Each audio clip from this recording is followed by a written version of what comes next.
قسم ہے مجھے اس شہر کی، یعنی شہر مکہ کی۔ کیوں اس شہر کی قسم؟ وَأَنْتَ حِلٌّ بِهَذَا الْبَلَدِ، کہ محبوب اس شہر میں تمہارا قیام ہے، اس شہر میں تمہاری رہائش ہے، تمہارے انفاس کی مہک ہے اس شہر کی فضاؤں میں، اور تمہارے قدموں کو چھوا ہے اس شہر کی گلیوں نے، اس لیے قسم کہ یہاں آپ رہتے ہو۔ وَوَالِدٍ وَمَا وَلَدَ، اور قسم ہے باپ کی، اور قسم ہے جو اس کی اولاد ہے۔ والد سے مراد کیا ہے اور ما ولد سے مراد کیا ہے؟ تو اس کے بارے میں ایک قول یہ ہے کہ والد سے مراد حضرت ابراہیم علیہ السلام ہے، اور ما ولد سے مراد حضور علیہ السلام جو ان کے فرزند ہیں۔ ایک قول کہ والد سے مراد حضرت آدم علیہ السلام ہے، اور ما ولد سے مراد ان کی ساری ذریت اور نسل ہے۔ تیسرا قول کہ والد سے مراد حضور علیہ السلام ہے، اور ما ولد سے مراد حضور علیہ السلام کی ساری امت، حضور علیہ السلام کی ساری آل اطرت، حضور کے اصحاب۔ لیکن علماء نے پہلے قول کو ترجیح دی کہ مکہ المکرمہ کی قسم کی گئی تو پھر مناسبت بنتی ہے کہ حضرت ابراہیم کا ذکر بھی ہو، تو اس لیے والد سے مراد حضرت ابراہیم ہے، اور ما ولد سے مراد حضور علیہ السلام کی ذات ستودہ صفات ہے۔ تو تین چیزیں ہوئیں جن کی قسم کی گئی۔ سب سے پہلے شہر مکہ کی قسم کی گئی، پھر حضرت ابراہیم علیہ السلام کی قسم کی گئی، اس کے بعد حضور علیہ السلام کے مبارک وجود کی قسم کی گئی۔ تین قسمیں کر کے کہا کیا گیا، چونکہ جو خالی ذہن شخص ہو، جب اس کو کوئی بات بیان کی جائے تو قسم سے آغاز نہیں کیا جاتا۔ متردد الذہن کو کوئی بات کرنی ہو تو قسم سے آغاز کیا جاتا ہے، یا پھر آپ جس مضمون کو بیان کرنے جا رہے ہیں وہ اتنا اہم ہے کہ اس کی اہمیت کو اجاگر کرنے کے لیے آپ کو قسم کرنا پڑتی ہے۔ تو یہ جو ماں بعد کا مضمون ہے جس کو میرے رب نے بیان کیا، اس سے قبل ایک نہیں، دو نہیں، تین قسمیں کی، تو پھر کان تو کھڑے ہو گئے، سماعتیں تو بچھ گئیں کہ وہ کون سی شے ہے جس کو بیان کرنا مقصود ہے، اور اس سے قبل قسم پہ قسم کی جا رہی ہے۔ قسم محبوب شہر مکہ کی، قسم محبوب تیرے والد بزرگوار حضرت ابراہیم علیہ السلام کی، اور قسم تیرے پاکیزہ وجود کی۔ اب انسان بالکل سماعتیں بچھا کے منتظر ہے کہ قسم کی کس بات کی جا رہی ہے، کس بات پہ قسمیں ہو رہی ہیں۔ تو جواب آیا، قسم محبوب شہر مکہ کی جس میں آپ رہتے ہو، قسم آپ کے والد بزرگوار حضرت ابراہیم علیہ السلام کی، اور قسم آپ کے پاکیزہ وجود کی۔ لقد خلقنا الانسان فی کبد، ہم نے انسان کو مشقتوں میں رہتا پیدا کیا ہے۔ یعنی انسان کی زندگی کے اندر مشقتیں، مشکلیں، آلام، مصائب، حالات کی تلخیاں، سخت مراحل، یہ اس کی زندگی کا حصہ ہے، اور ہم نے اس کو ڈیزائن اس طرح کیا ہے کہ یہ ان ساری مشکلات سے نہ بردآزما ہوگا، اور حالات کی تلخیوں کا مقابلہ کرے گا، اور خیر و شر کے ساتھ ساری زندگی اس کا تعلق رہے گا۔ تو یہ اگر سخت جان ہوا تو زندگی میں کامیاب اور بامراد ہوا، اور اگر یہ کمزور ہوا تو پیچھے رہ جائے گا۔ اور اس کے لیے جو قسمیں کی ہیں وہ تین ہیں۔ قسم کا اور جواب قسم کا تعلق ہوتا ہے، یعنی جس پہ قسم کی جا رہی ہے تو جو قسم کی جا رہی ہے اس کا کوئی آپس میں تعلق ہوگا۔ جب پھولوں کا ذکر کریں گے تو پھر اس کے متعلقات ہی بعد میں بیان کریں گے۔ کسی نے کہا تھا جنگل میں کوئی مے خار مرا ہے، جنگل میں کوئی مے خار مرا ہے، اسے انگور کے پتوں کا کفن دو۔ میاں جنگل میں مرنے والے شخص کو کسی اور درخت کے پتوں کا بھی تو کفن دیا جا سکتا ہے، لیکن صاحب مرنے والا مے خار ہے، اور شراب کشید کی جاتی ہے انگور سے، تو اس کو تو ٹھنڈ تب بھی پڑے گی کہ انگور کے پتوں کا کفن دیا جائے۔ تو مناسبات ہوتی ہیں۔ تو اب جب قسم کی گئی تو قسم تین چیزوں کی گئی، اور اس کی جواب قسم سے مناسبت کیا بنتی تھی؟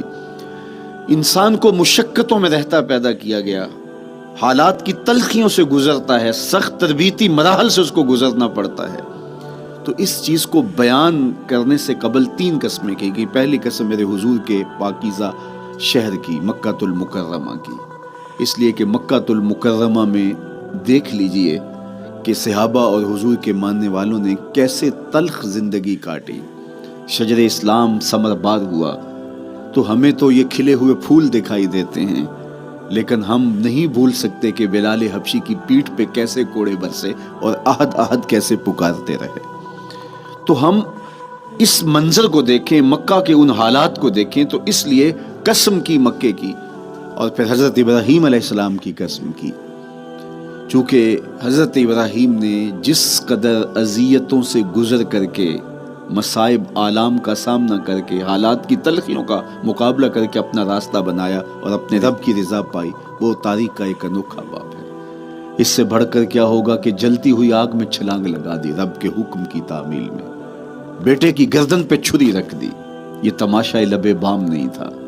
منا کی وادی میں وہ انوکھا واقعہ رقم ہوا کہ آج بھی تاریخ انگشت بدندہ ہے کیا ایک باپ، اور وہ اس بیٹے کو ذبح کرنے کے لیے آمادہ ہو گیا جو اس کی آنکھوں کا نور ہے اور دل کا قرار ہے، رب سے مانگ مانگ کے لیا، لیکن تعمیل ارشاد میں اس بیٹے کی گردن پہ چھری رکھنے کے لیے باپ تیار ہو جاتا ہے اور اس کو ذبح کرنے کے لیے آمادہ ہو جاتا ہے، حتیٰ کہ بیٹے کو لٹا لیتا ہے اور ہاتھ میں چھری پکڑ کے بیٹے کی گردن پہ رکھ کے پوری ہمت کے ساتھ جب چھری چلاتا ہے تو آواز آتی ہے فلما اسلما وتلہ للجبین ونادیناہ ان یا ابراہیم قد صدقت الرؤیا انا کذالک نجزی المحسنین۔ ابراہیم بس کرو، تم نے واقعی خواب پورا کر دکھایا۔ اپنی بیوی کو، اپنے نو مولود بچے کو وادی غیر ذی زرع میں چھوڑ آنا، جہاں کچھ بھی میسر نہیں تھا، یہاں آپ کو آپ کے ماں باپ چھوڑ کے جاتے ہیں، ایک خوبصورت آسودہ ماحول ہے، اور آپ کو جس مقصد کے لیے چھوڑ کے جا رہے ہیں تو وہ مقصد بھی آپ کی اور ان کے پیش نظر ہے، لیکن اس کے باوجود بھی جو ہے وہ آنکھیں نم ہو جاتی ہوں گی کہ ہم اپنی اولاد کو یہاں چھوڑ کے جا رہے ہیں، جبکہ ایک محفوظ پناہ گاہ میں آپ کو چھوڑ کے گئے۔ آپ کی تربیت کرنے والا ایک جو ہے وہ توانا طبقہ اور ایک توانا جو ہے وہ سٹاف موجود ہے جو آپ کی فکری، ذہنی، بدنی تربیت کے لیے کوشاں ہیں، لیکن اس کے باوجود بھی والدین محسوس کرتے ہیں، لیکن اپنے نو مولود بچے کو وہاں چھوڑ کے جانا جہاں آب و دانہ بھی میسر نہیں تھا۔ مورخ اسلام فی جلندری نے اس وادی کا نقشہ کھینچتے ہوئے کہا،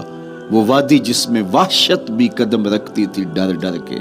جہاں پھرتے تھے آوارہ تھپیڑے بادے سر سر کے، جہاں پر گھاس اگتی تھی، جہاں نہ پھول کھلتے تھے، مگر وہ سرزمین تھی آسماں بھی جھک کے ملتے تھے۔ تو اس وادی میں چھوڑ کے آنا، حضرت ابراہیم نے جو امتحانات دیے، اس لیے ان کی قسم کی، چونکہ جواب قسم کا تعلق بنتا ہے تو قسم ابراہیم کے پاکیزہ وجود کی